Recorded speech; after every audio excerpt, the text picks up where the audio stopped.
Hey everyone, this is Junior here from CFS Recovery. If you're a parent or caregiver of someone who's completely bedbound, who's stuck in a dark room, can't tolerate light or sound, flares up from the tiniest movement, I want to talk to you directly. Because if you're here, you're likely feeling exhausted, helpless, maybe even a little bit hopeless. I understand. Because you're doing everything you can to support them. You're learning about the nervous system. You're encouraging them to try small steps. You're trying to repeat what the coaches say, but nothing seems to land. And you're probably wondering, why aren't they getting better? This video will explain exactly why and what you can do about it. But before I go there, I need to say this. Thank you. You are strong, and you are doing more than most people ever will. You're showing up even when it's hard, and that matters. Even if they don't say it, even if they don't act like they hear you, your presence is a stabilizer. It's a lifeline. So thank you. Okay, now let's get into it.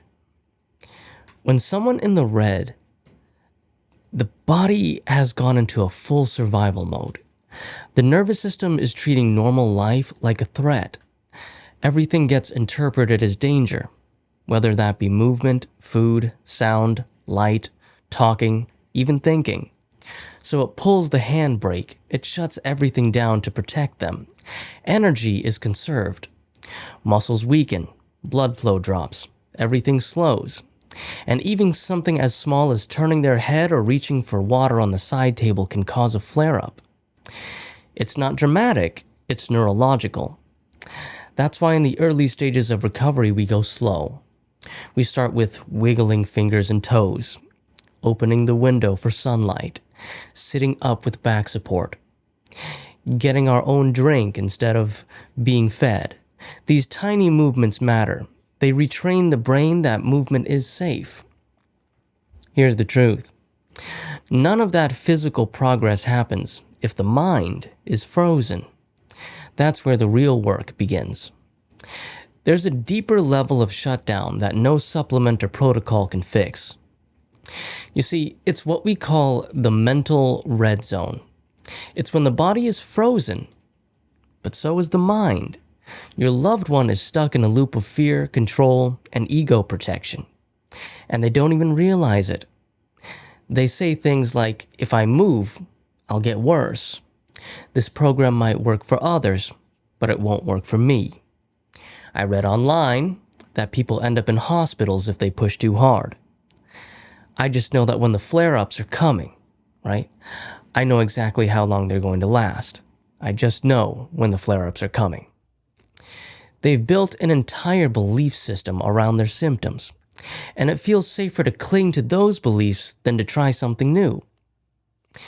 Here's what most of them don't realize, is that they trust their fear more than they trust the process. They won't say it out loud, but deep down they believe their own fear. They believe their own fear-driven narrative more than they believe the coaches, the recovery tools, or even their own parents. They don't see that they've placed their trust in the worst-case scenarios from Reddit, documentaries that traumatized them, their own internal predictions about how long flare-ups will last, their own logic about what's safe and what's not, or previous education or information that was misguided or is now outdated.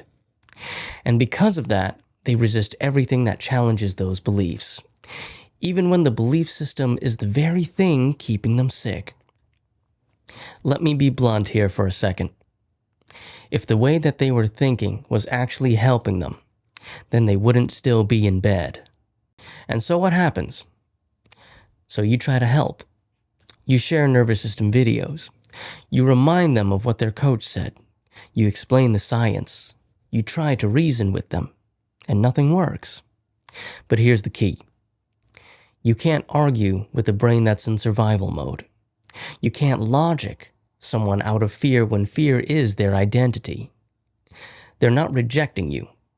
They're rejecting anything that threatens the illusion of control. That's the ego's job, you see, to protect them from more emotional overwhelm. And until the ego softens, nothing lands. What your loved one actually needs is a moment of surrender. A moment where they say, I'm tired of being right. I'm tired of protecting this fear. I'm ready to let go of what hasn't worked. That's when the nervous system becomes teachable. That's when they stop clinging to their beliefs and start becoming curious again. That's when you can step in, not as a rescuer, but as a mirror of safety. So what can you do? Well, here's the roadmap.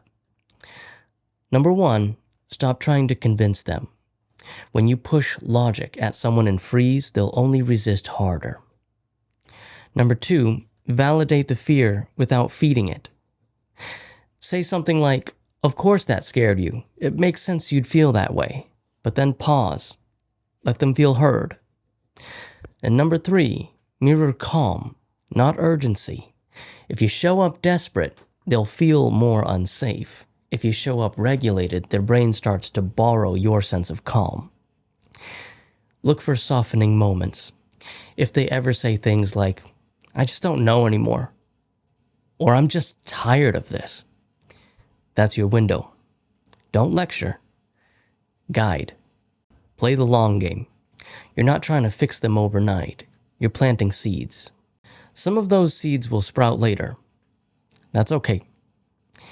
And I want to come back to you, the caregiver, the one watching this, the one who's been patient, the one who's tired, carrying this weight in silence.